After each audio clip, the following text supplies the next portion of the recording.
Olá, começa agora mais um Informe-se direto dos estúdios da Unisa Digital. Hoje conversaremos sobre o papel dos pais na trajetória escolar dos filhos. E para isso contamos com a presença da professora Flávia Tereza de Lima. Flávia é terapeuta ocupacional, pedagoga e psicopedagoga com mestrado em psicologia educacional. Atualmente é supervisora dos cursos de psicopedagogia e arte-terapia da Unisa.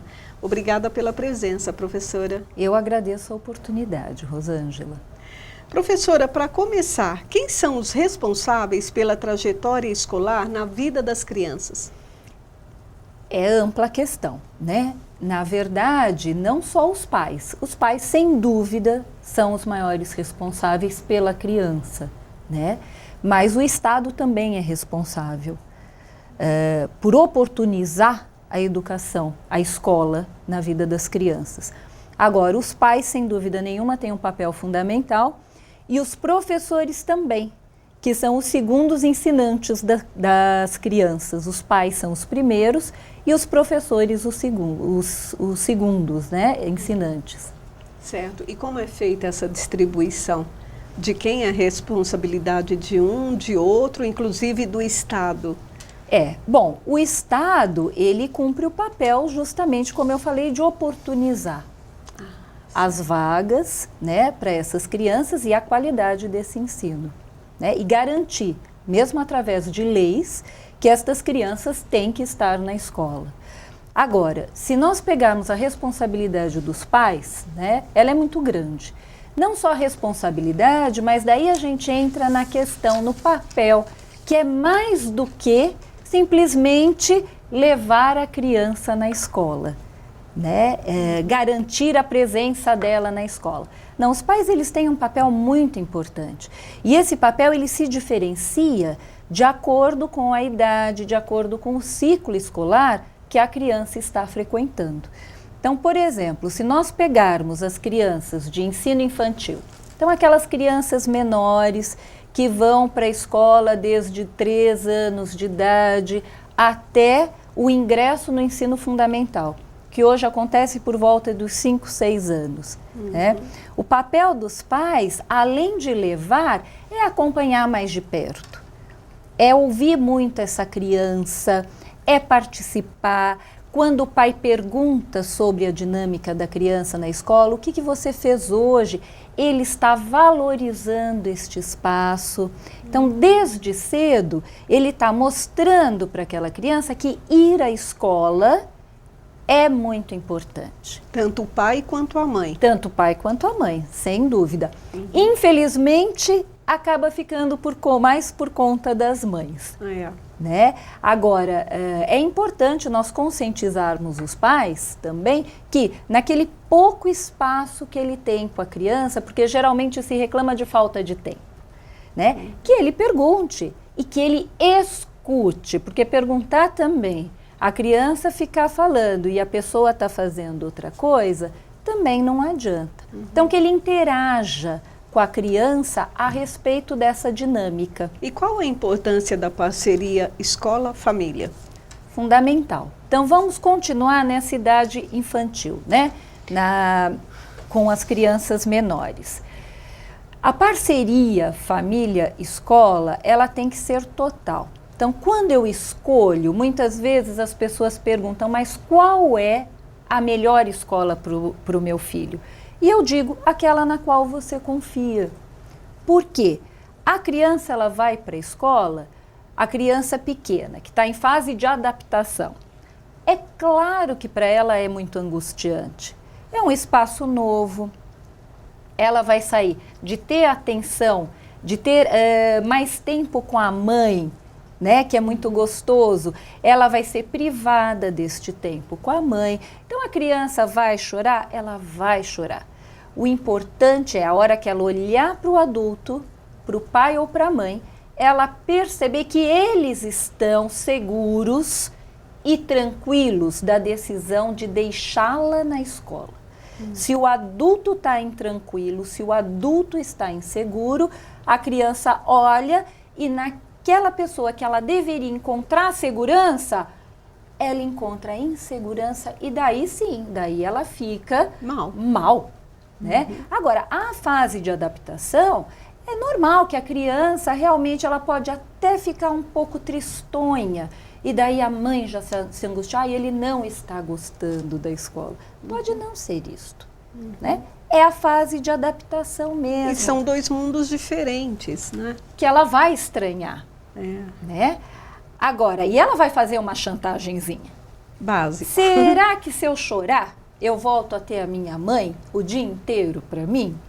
E vai depender da resposta desta mãe, né? Se esta mãe, por um momento, ficar na dúvida, sabe aquela mãe que entrega o filho para a professora, mas entrega não soltando a criança, aí é um prato cheio, né? Aí complica tudo. Aí complica tudo, né? Agora, nas outras fases, a parceria da família também é muito importante. Muitas vezes as pessoas perguntam assim, mas qual é o melhor método? Que escola que é melhor? É o construtivismo, né? Ou é o tradicional? Qual seria a diferença dos dois? O tradicional é aquele que era usado antigamente. Então, vamos lá, algumas características da escola tradicional. Então, por exemplo, uma alfabetização, né, ainda pautada na cartilha, na famosa caminho suave, né? Implica também, talvez, um autoritarismo que se confunde com uma autoridade, e aí estão dois termos que cabe também a gente discutir. Uma escola tradicional é aquela que supostamente a criança seria menos ouvida do que na escola com método construtivista, onde a criança é menos participativa no seu processo de aprendizagem, né? Então, se a gente pensar por esse aspecto, o construtivismo, ele traz, sim, mudanças fundamentais. Até porque a criança hoje, ela não aceita mais o método tradicional, ela é mais participativa. Então, o construtivismo, ele cai muito bem. Porém, se ele for mal aplicado, mal compreendido, como a gente percebe muitas vezes, né, todo mundo é construtivista. Agora, de qual construtivismo se fala é um problema, né? Ninguém sabe muito bem, ou poucos são os estudiosos que realmente se detiveram na temática do construtivismo e falam com propriedade, né? Agora, voltando à questão, o que é melhor, né? Um ou outro? Primeiro, melhor é aquele que a escola faz com tranquilidade e pautada também de acordo com os seus princípios. E qual método também é melhor? Aquele que o pai e a mãe concordam e não tem dúvida de que é isso que eles querem fornecer para o seu filho. E a importância dos pais confiarem na escola? Você vai me responder depois do intervalo. Nós estamos conversando sobre o papel dos pais na trajetória escolar dos filhos. Nós vamos a um rápido intervalo e voltamos já. Fique com a gente.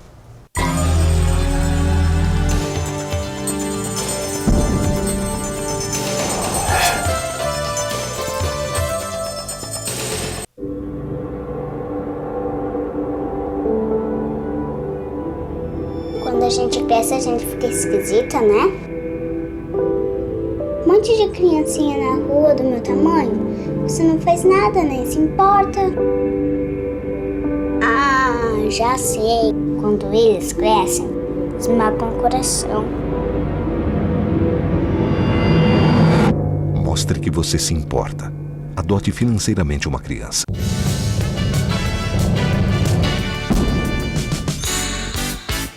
O curso de Medicina Veterinária da Unisa disponibiliza diversos recursos para o aprendizado prático e teórico dos alunos. O curso de Medicina Veterinária é um curso que é muito abrangente, né? Então, a gente tem desde a área clínica e cirúrgica de pequenos, grandes animais e animais silvestres, né? Então, toda a parte de atendimento clínico e cirúrgico, além da parte de alimentos e de produção de alimentos, de tecnologia de alimentos. O curso tem a duração de 5 anos e o intuito é de formar profissionais com perfil bem generalista. O curso de medicina veterinária, ele tem aulas práticas desde o primeiro semestre. Então, as aulas de anatomia de todos os animais domésticos, a gente tem mais da metade do curso dessas disciplinas em aulas práticas. Entre as disciplinas está o trato de animais exóticos e de animais de grandes portes, que podem ser colocados em prática na clínica da universidade e outros locais na proximidade do campus. A gente tenta abranger ao máximo todas as enfermidades que nós temos e passar o máximo para os alunos, né, para que eles saiam o mais preparados possível. Nossos alunos fazem trabalhos acadêmicos em sala de aula, aqui no hospital veterinário e também nessas instituições não governamentais. Conversamos com os alunos sobre o que eles estão achando do curso. O legal do curso de veterinária na Unisa é que a gente tem bastante oportunidades de estágio aqui no hospital veterinário. A gente tem o setor de grande, setor de pequeno, cirurgia, imagem. Então tem diversas áreas, até patologia e a área clínica você pode estar fazendo estágio. Eu acho ótimo, a infraestrutura é legal, o hospital é muito bom, os casos são ótimos aqui, a gente tem uma vivência boa, tanto na parte prática quanto na parte teórica. O curso recebeu 3 estrelas no Guia do Estudante de 2009 e é oferecido no Campus 1 da Unisa.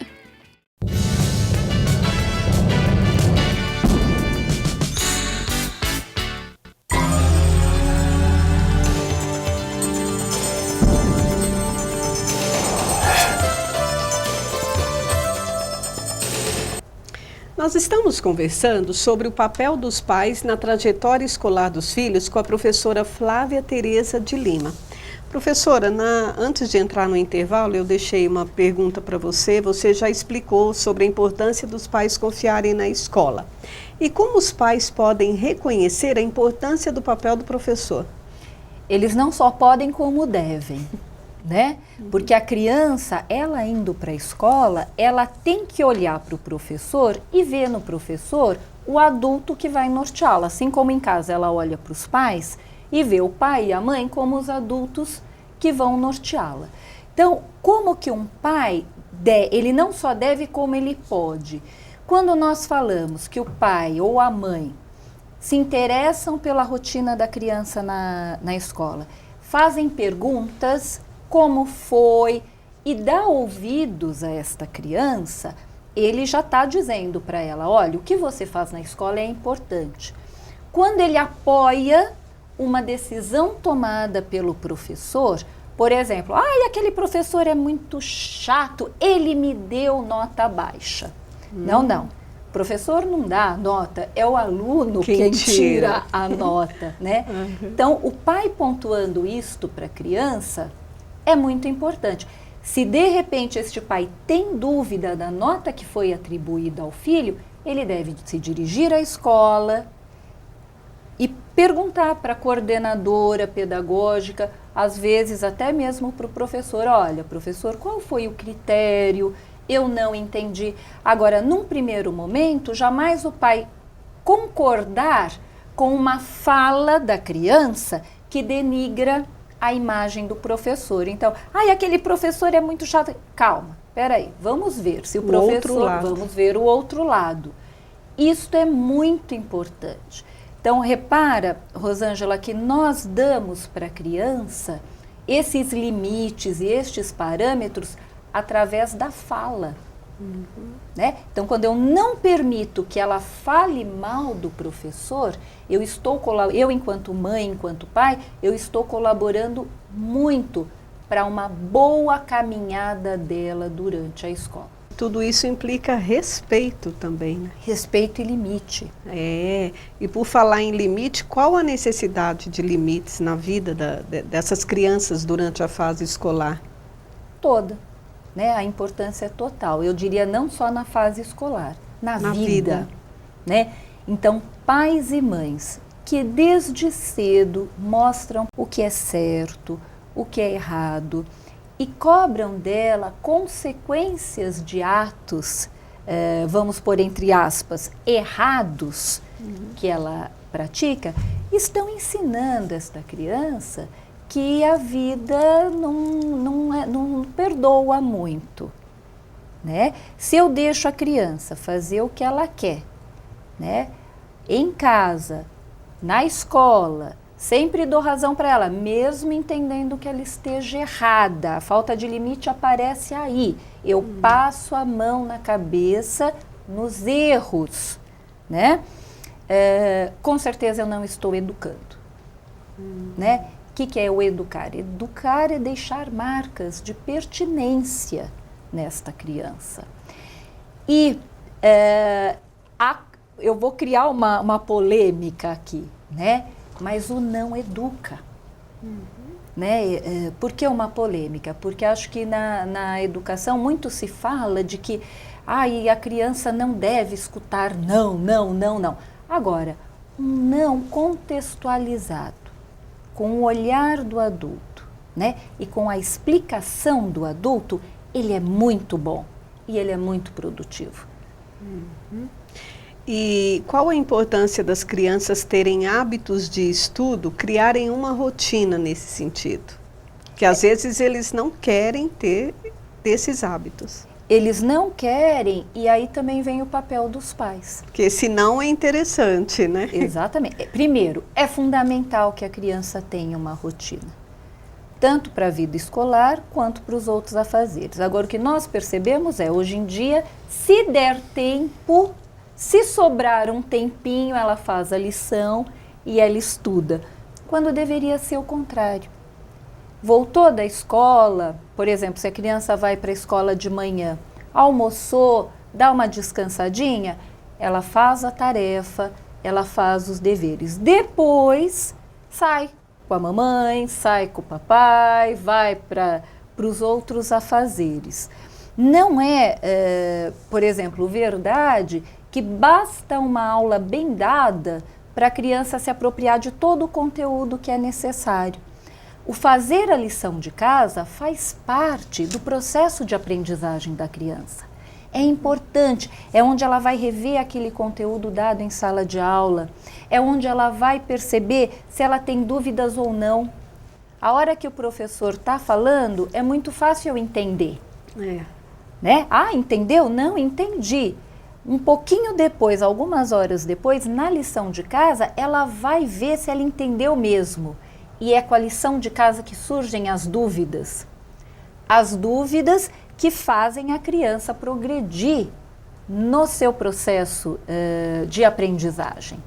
Então, ter o hábito de fazer lição de casa, de pesquisar, de dar aquela lida, deixa eu ver o que foi dado, é fundamental.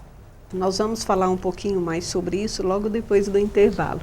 Nós estamos conversando sobre o papel dos pais na trajetória escolar dos filhos. Nós vamos a um rápido intervalo e já voltamos para o último bloco. Fique com a gente.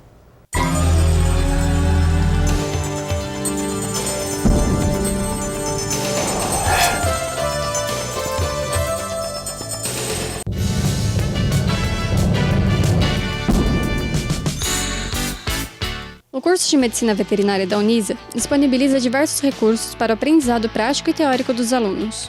O curso de Medicina Veterinária é um curso que é muito abrangente, né? Então, a gente tem desde a área clínica e cirúrgica de pequenos, grandes animais e animais silvestres, né? Então, toda a parte de atendimento clínico e cirúrgico, além da parte de alimentos e de produção de alimentos, de tecnologia de alimentos. O curso tem a duração de 5 anos e o intuito de formar profissionais com perfil bem generalista. O curso de Medicina Veterinária, ele tem aulas práticas desde o primeiro semestre. Então, as aulas de anatomia de todos os animais domésticos, a gente tem mais da metade do curso dessas disciplinas em aulas práticas. Entre as disciplinas está o trato de animais exóticos e de animais de grandes portes, que podem ser colocados em prática na clínica da universidade e outros locais na proximidade do campus. A gente tenta abranger ao máximo todas as enfermidades que nós temos e passar o máximo para os alunos, né, para que eles saiam o mais preparados possível. Nossos alunos fazem trabalhos acadêmicos em sala de aula, aqui no hospital veterinário e também nessas instituições não governamentais. Conversamos com os alunos sobre o que eles estão achando do curso. O legal do curso de veterinária na Unisa é que a gente tem bastante oportunidade de estágio aqui no hospital veterinário. A gente tem o setor de grande, setor de pequeno, cirurgia, imagem. Então tem diversas áreas, até patologia e a área clínica você pode estar fazendo estágio. Eu acho ótimo, a infraestrutura é legal, o hospital é muito bom, os casos são ótimos aqui, a gente tem uma vivência boa, tanto na parte prática quanto na parte teórica. O curso recebeu 3 estrelas no Guia do Estudante de 2009 e é oferecido no Campus 1 da Unisa.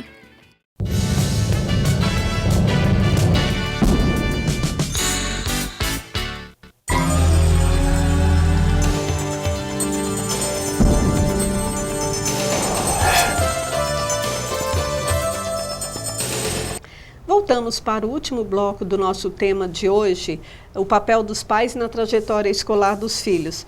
Professora, você anteriormente explicou sobre os limites, sobre as atividades, mas como administrar tudo isso? O uso do computador, brincar com os amiguinhos, ajudar em alguma atividade doméstica, parece que tem um monte de coisas além das lições e o estudar fora. E o mundo que para a criança, para o adolescente, ele é muito fascinante, né? De estímulos. Isso. Bom, eu volto a insistir.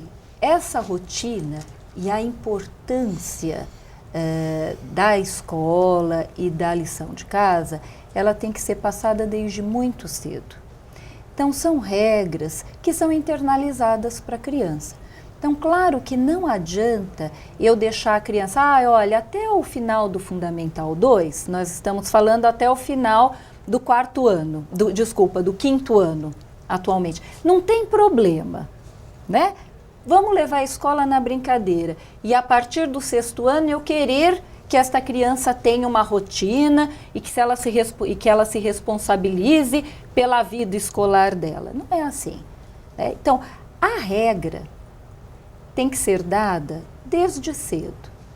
A rotina, ela tem que ser dada desde cedo. Então, desde muito cedo, a criança tem que compreender que tem um espacinho do dia para as atividades que ela quer desenvolver. Você quer brincar? Pode brincar, vamos fazer a lição de casa, depois você brinca, depois você vai para o computador, não é? Então, eu acho que a questão, Rosângela, ela não é muito difícil de ser administrada, porém, educar filho dá trabalho. Tem que ser desde pequenininho. Não dá para a gente esperar para quando a criança tiver 12, 13 anos, daí ela vai entender. Não, ela entende desde muito cedo.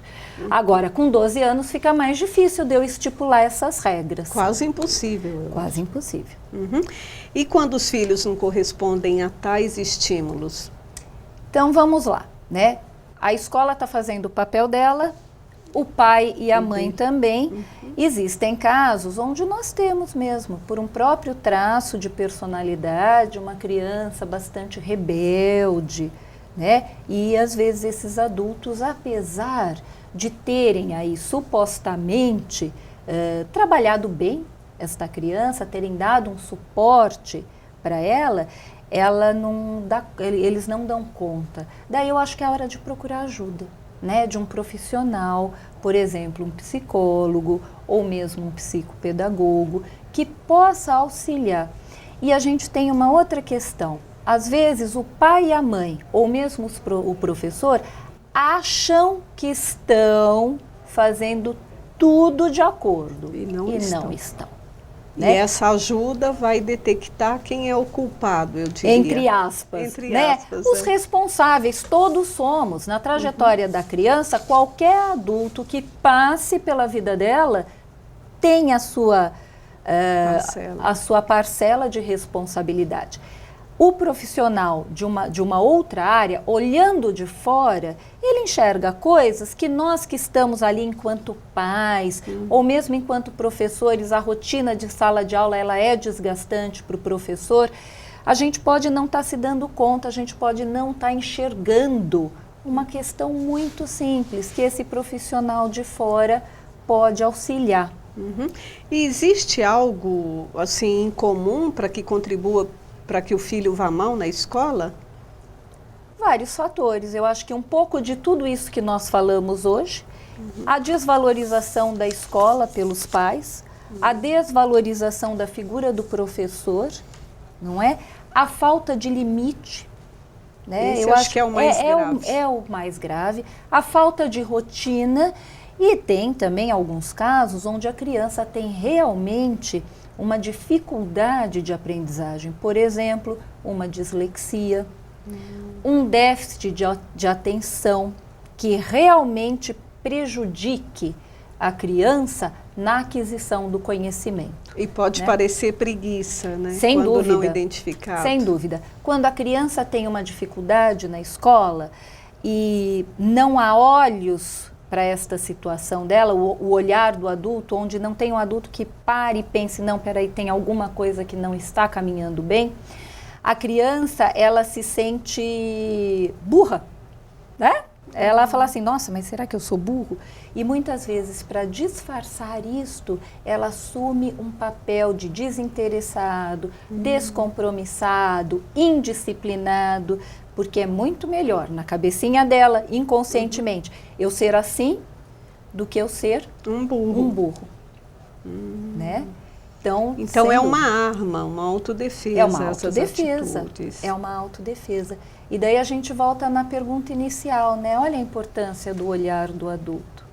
Então, se um filho meu está indo mal na escola, não é, por exemplo, natural uma criança pequena não se interessar em aprender. Se a criança não está interessada